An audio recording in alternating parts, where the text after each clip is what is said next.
विशाखापट्टनम, विशाखापट्टनम। अंग्रेजों की पहली व्यापारी कोठी कहाँ थी?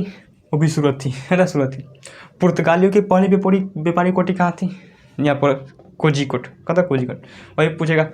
क्या बोलते हैं, डेनमार्क की पहली व्यापारी कोठी कहाँ थी? त्रावणकोट, है ना, त्रावणकोट। लेकिन वही पूछेगा डचों की व्यापारी कोठी कहाँ थी? तो मछलीपट्टनम। डचों की पहली व्यापारी कोठी कहाँ थी? मछलीपट्टनम, सॉरी मछलीपट्टनम होती है, विशाखापट्टनम। मछलीपट्टनम तो ऊपर है, कौन सा जगह? विशाखापट्टनम।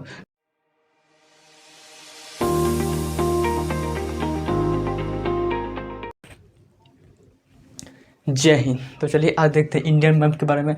इससे पहले आपको इंडियन मैप के कहाँ तक बता दिए थे, तो तेलंगाना का नक्शा आपको बता दिए थे। इससे पहले तेलंगाना में आपको क्या बताए थे, तो कौन सा शहर बताए थे? सिकंदराबाद, यहाँ पर हैदराबाद, और यहाँ पर एक गोलकुंडा का खान से क्या निकला था? कोहिनूर हीरा। तो ये सब आपको तेलंगाना के नक्शा में बता दिए थे। आज समझते हैं किसके, आंध्र प्रदेश के बारे में पढ़ना चालू करते हैं। तो चलिए आंध्र प्रदेश से पढ़ने से पहले देख लेते हैं कि आखिर ये भारत के किस साइड में है आंध्र प्रदेश। तो देखिए,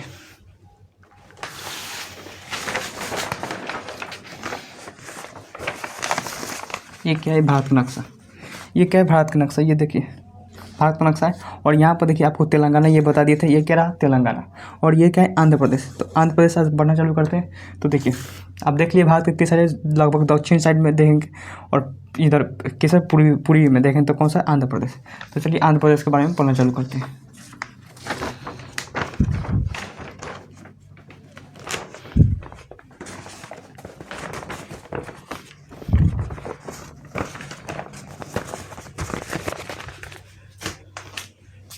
तो क्या पढ़ते हैं? आंध्र प्रदेश के बारे में देखते हैं। तो देखिए आंध्र प्रदेश का उस समय क्या हुआ था कि जब आंध्र प्रदेश की जो बसाई आधार पर बनने वाला पहला राज्य जो था वो कौन था? आंध्र प्रदेश। कब बना था? 1 अक्टूबर सन 1953 को। कब बना था? 1 अक्टूबर सन 1953 को क्या बना था? बसाई आधार पर राज्य का पहले बार गठन किया गया था, तो वो था आंध्र प्रदेश। कब था? आंध्र प्रदेश।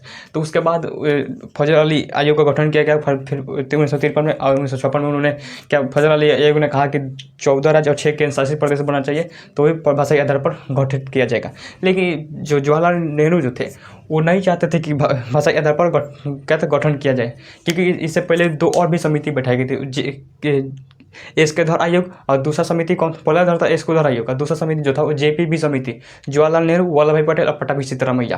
ये 3 लोग थे, तीनों ने भी कहा था कि नहीं, भाषाई आधार पर राज्य का गठन नहीं होना चाहिए। लेकिन इसमें दिक्कत भी होता था। आप देखते होंगे उसमें 4 ही राज्य हुआ करता था। अभी तो 28 राज्य देखते हैं, तो उसमें 4 ही राज्य हुआ करता था, जिस वजह से क्या होता था कि कोई एक व्यक्ति कोई अगर दक्षिण भारत में जाता था तो उसकी मतलब थोड़ी ही दूर पर अगर जाता था तो उसका भाषाई चेंज हो जाती थी। इधर कर्नाटक, यहाँ पर देखते हैं कि तेलुगु, तमिल, ये सब भाषा के आधार पर क्या होता था, वो उतना मतलब ठीक से नहीं गठन हो पा रहा था। तो जिस वजह से इन्होंने क्या कर दिया, आंध्र प्रदेश के एक व्यक्ति थे पेटू श्रीरामुलु। कौन थे? पेटू श्रीरामुलु।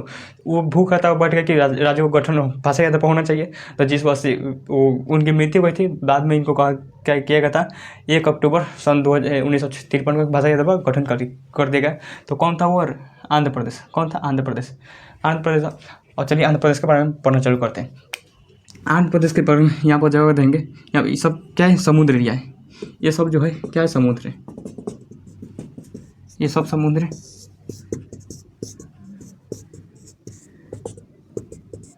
ये सब जो है क्या है? समुद्र है। समुद्र है। यहाँ पर जगह होगा श्रीहरिकोटा। कौन सा जगह होगा? श्रीहरिकोटा। हरिकोटा। यहाँ पर एक जगह होगा श्रीहरिकोटा। श्रीहरिकोटा जो है वो प्रक्षेपण अनुसंधान के, रॉकेट अनुसंधान के कहाँ पर है? श्रीहरिकोटा में। जो इसरो का रॉकेट वगैरह छोड़ जाते हैं वो कहाँ से छोड़ जाते हैं? श्रीहरिकोटा। पहले तो यहाँ पर केरल से छोड़ जाते थे, लेकिन अब तो टेक्नोलॉजी क्या हो गई, डेवलप हो गई, जिस वजह से अब कहाँ से छोड़ जाता है? श्रीहरिकोटा से। श्रीहरिकोटा जो है यहाँ पर पुलिकट झील है। कौन सा झील है? पुलिकट झील। यहाँ पर ध्यान से देखेंगे तो झील होगा पुलिकट। पुलिकट झील। कौन सा झील होगा? पुलिकट झील। श्रीहरिकोटा। हालांकि इसका नाम बदलकर सतीश धवन प्रक्षेपण अनुसंधान केंद्र कर दिया गया है। तो श्रीहरिकोटा का अब नाम बदल क्या कर दिया गया? सतीश धवन प्रक्षेपण अनुसंधान केंद्र। कहाँ पर? श्रीहरिकोटा में। श्रीहरिकोटा के ऊपर देंगे तो जगह होगा विशाखापट्टनम। विशाखापट्टनम। कौन सा जगह था? विशाखापट्टनम। कौन सा जगह है? विशाखापट्टनम। विशाखापट्टनम में एक बंदरगाह है। कौन सा? बंदरगाह विशाखापट्टनम में। तो क्वेश्चन पूछेगा भारत का सबसे कम गहरा बंदरगाह कौन सा है? तो तूतीकोरिन है तमिलनाडु में। सबसे कम बंदरगाह तूतीकोरिन तमिलनाडु में। लेकिन यही क्वेश्चन पाएगा कि भारत का सबसे गहरा बंदरगाह जो है कहाँ पर है, तो विशाखापट्टनम। कहाँ पर, विशाखापट्टनम है। तो विशाखापट्टनम सबसे गहरा बंदरगाह है, सबसे व्यवस्थित ढंग से बंदरगाह है। यहाँ पर देखेंगे तो जो जैसे कैसे एक मुंबई में बताया से बंदरगाह आपको, इस तरह से मुंबई में था। यहाँ पर मुंबई में क्या होता, हालांकि इसका तो औसत एक नक्शा बना दिया, लेकिन मुंबई ठीक से देंगे तो इस तरह से क्या है, मुंबई। यहाँ पर बसा है कौन सा, यहाँ पर देंगे तो मुंबई बंदरगाह है। कौन सा बंदरगाह, मुंबई का तरफ। और नाव इधर ठीक बगल में इधर नावा शिवा बंदरगाह है। तो ये जो है इससे सुनामी, भूकंप से मतलब सुनामी जो है उसे रोक लेता है। तो उसी तरह से ये रोक लेता है, क्योंकि ये जो सब है ये जगह रोक लेता है। लेकिन उसी तरह से यहाँ पर विशाखापट्टनम में देंगे तो वहाँ पर एक पहाड़, जैसा क्या है वो जो क्या है बंदरगाह है, बंदरगाह क्या ठीक एक पहाड़ है, कहता पहाड़ है। जिस वजह से पहाड़ क्या करता है, वो समुद्र में आने वाली सुनामियों को रोक लेता है। समुद्र में आने वाली सुनामी को रोक लेता है। तो जिस वजह से क्या होता है, ये बहुत सुरक्षित हो जाता है विशाखापट्टनम। तो इसलिए विशाखापट्टनम को एक बंदरगाह को डॉल्फिन नोज कहा जाता है। जो पहाड़ी है, पहाड़ी को डॉल्फिन नोज का पहाड़ी की कहा जाता है। क्यों, क्योंकि जैसे देखेंगे जो पहाड़ी है वो डॉल्फिन के नाक की तरह एक उठा हुआ है, जिस वजह से उसे डॉल्फिन नोज कहते हैं। कहाँ, विशाखापट्टनम में। ये तो क्या विशाखापट्टनम के बाद और क्वेश्चन पूछेगा कि भारत का सबसे बड़ा बंदरगाह कौन सा है, मुंबई बंदरगाह। भारत का सबसे छोटा बंदरगाह मतलब सबसे कम गहरा बंदरगाह कौन सा है, तूतीकोरिन। और सबसे गहरा बंदरगाह जो है विशाखापट्टनम, कहता विशाखापट्टनम। एक बार यहाँ पर व्यापारी कोठी थी, जो विदेशी लोग आए थे भारत में, तो व्यापारी कोठी बैठाई गई थी। बता सकते हैं कौन सी व्यापारी कोठी बैठी थी यहाँ पर। क्वेश्चन पूछेगा कि फ्रांसीसियों की पहली व्यापारी कोठी कहाँ थी, सूरत। कहाँ थी, सूरत। उसका अंग्रेजों की पहली व्यापारी कोठी कहाँ थी, वो भी सूरत थी, है ना, सूरत थी। पुर्तगालियों की पहली व्यापारी कोठी कहाँ थी, यहाँ पर कोझिकोड, कहता कोझिकोड। वही पूछेगा क्या बोलते हैं, डेनमार्क की पहली व्यापारी कोठी कहाँ थी, त्रावणकोट, कहता त्रावणकोट। लेकिन वही पूछेगा डचों की व्यापारी कोठी कहाँ थी, तो मछलीपट्टनम। डचों की पहली व्यापारी कोठी कहाँ थी, मछलीपट्टनम। मछलीपट्टनम होती है, विशाखापट्टनम। मछलीपट्टनम तो ऊपर है, कौन सा जगह, विशाखापट्टनम। तो डचों की पहली व्यापारी कोठी कहाँ है, विशाखापट्टनम। विशाखापट्टनम के ऊपर देंगे तो जगह होगा मछलीपट्टनम। इसके आसपास देखिए जगह होगा मछलीपट्टनम।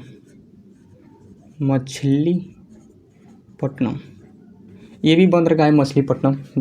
ये भी क्या है, सुव्यवस्थित बंदरगाह है मछलीपट्टनम। क्या था, मछलीपट्टनम। मछलीपट्टनम के ठीक एक ऊपर देखेंगे तो एक शहर मिलेगा यनम। कौन सा जगह, यहाँ पर आसपास देखिए जगह होगा यनम।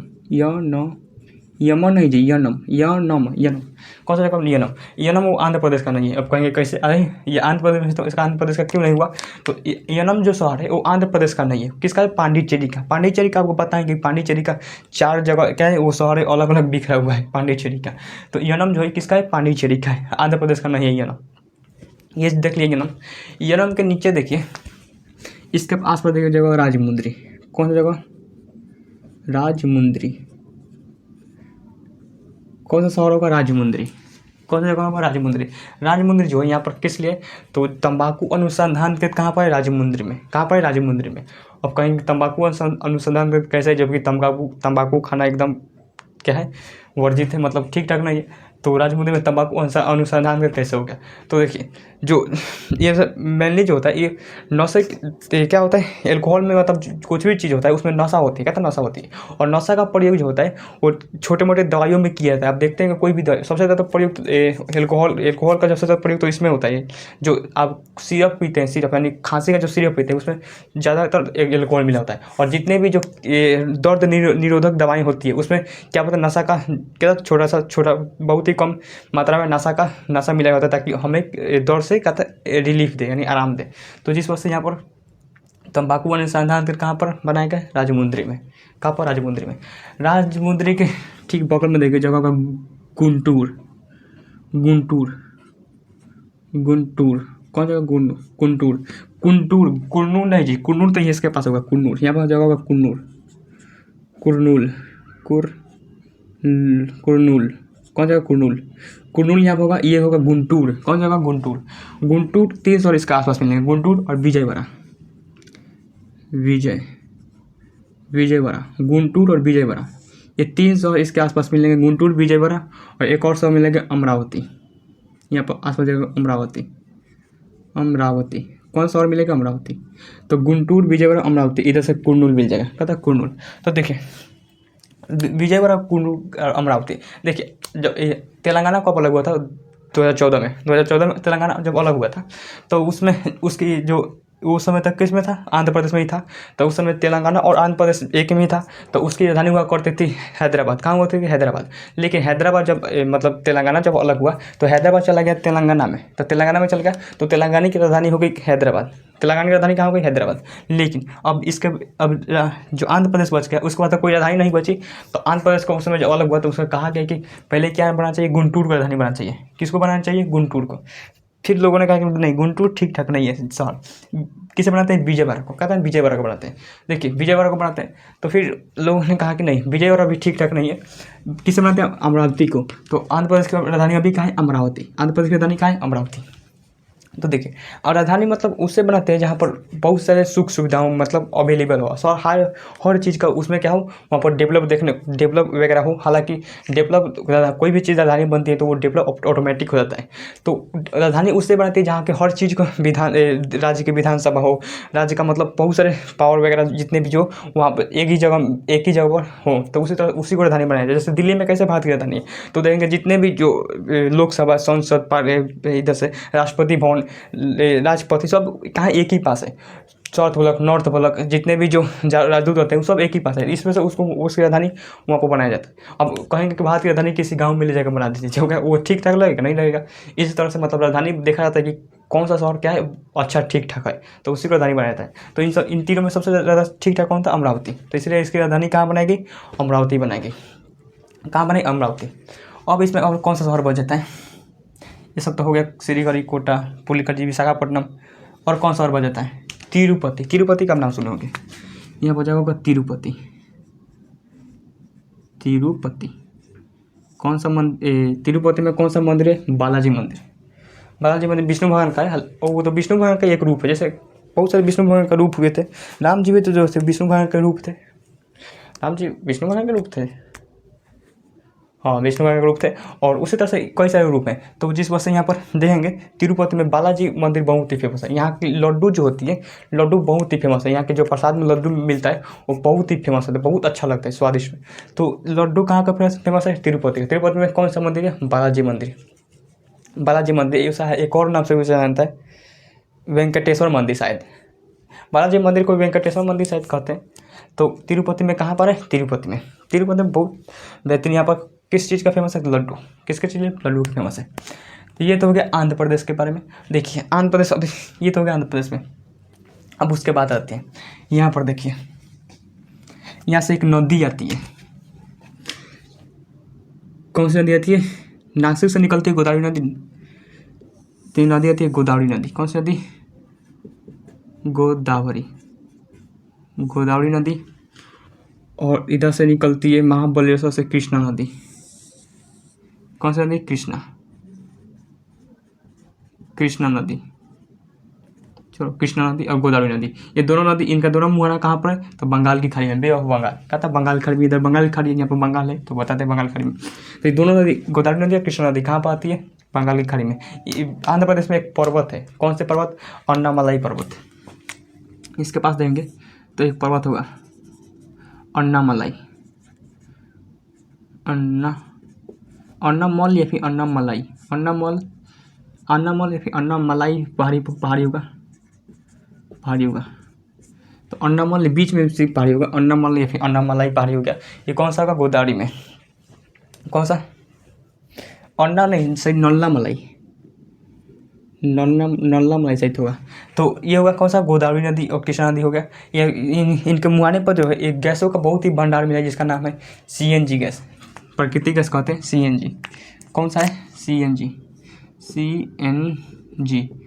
कौन सा है गैस, CNG गैस है। CNG का बहुत बड़ा भंडार कहाँ देखने को मिला है, तो इधर कृष्णा नदी और गोदावरी नदी के मुहाने पर देंगे तो CNG के गैस का बहुत बड़ा भंडार देखने को मिला है।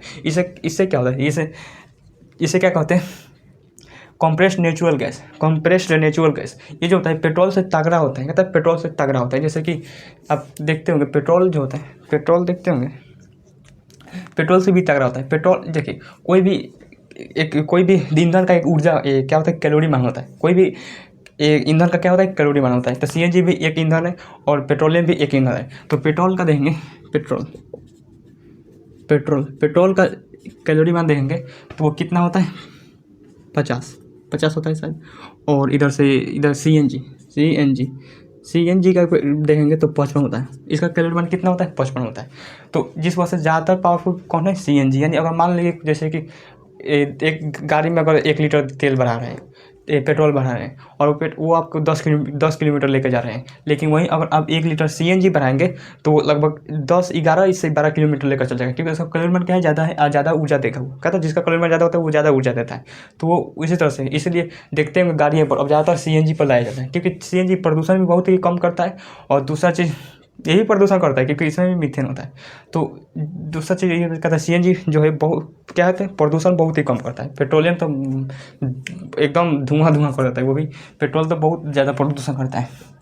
जिस वजह से ज़्यादातर गाड़ियों को कहता है सी.एन.जी लाया जा रहा है। हालांकि पेट्रोल में भी अब पेट्रोल को भी मात्रा कम कर दिया है, उसमें एल्कोहल मिलाया जाता है, जिसे गैलोसिन कहते हैं, गैल्सरीन कहते हैं। तो जिस वजह से उसको अब पेट्रोल का भी मात्रा धीरे धीरे कम किया जा रहा है। गैसोहॉल और गैसोलीन, क्या कहते, पेट्रोल में जब एल्कोहल मिला देते हैं उसे गैसोलीन कहते हैं, और फिर गैसोलीन में फिर जब पेट्रोल मिला जाता है तो उसे गैसोहॉल कहते हैं। हालांकि अभी जो गाड़ियाँ चल रही है उसमें 90% पेट्रोल होता है और 10% ही एल्कोहल होता है। हालांकि जो अनुमान लगाया गया है कि 2026 तक जो है वो पेट्रोल को हम 80% कर देंगे और 20% किसे बना देंगे, एल्कोहल को मिला देंगे। और alcohol same to same petrol की तरह काम करता है, उसमें भी आग लगता है, उसमें भी प्रेशर निकलता है। लेकिन एल्कोहल जो है बहुत ही कम प्रेशर देता है, लेकिन पेट्रोल ज़्यादा प्रेशर देता है। तो सी.एन.जी जो है यहाँ पर कौन सा गैस बनने मिला है, सी.एन.जी गैस का compressed natural gas, CNG gas का कंप्रेस्ड नेचुरल गैस। तो ये रहा आंध्र प्रदेश के बारे में। आई होप इसे समझोगे। आज के लिए यहीं तक रहने देते, तब तक मिलते हैं नेक्स्ट वीडियो में।